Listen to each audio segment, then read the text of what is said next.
আমি দীপ্তি চক্রবর্তী, ওয়েস্ট বেঙ্গল, উত্তর দিনাজপুর কালিয়াগঞ্জ থেকে এসেছি।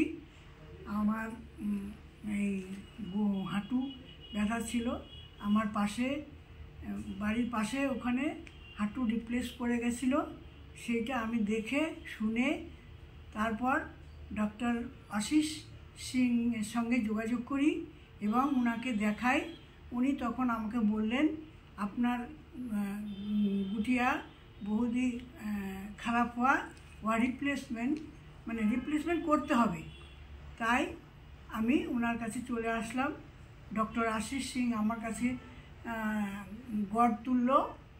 ওনার ডক্টরস টিম অতি ভালো, ভদ্র, ব্যবহার অতি সুন্দর, এবং nursing staff, all office staff and all subordinate staff সবাই খুব ভালো। এখানকার পরিষেবা অতি সুন্দর। তারপরে খাওয়া দাওয়া ডায়েট খুব ভালো, সহজেই হজম হয়ে যায়, সুন্দর পরিষেবা। আমি খুব প্লিজড। আমার এখন আগের তুলনায় অনেক আমি সুস্থ। ঠিক আছে, আরও কিছু বলতে হবে?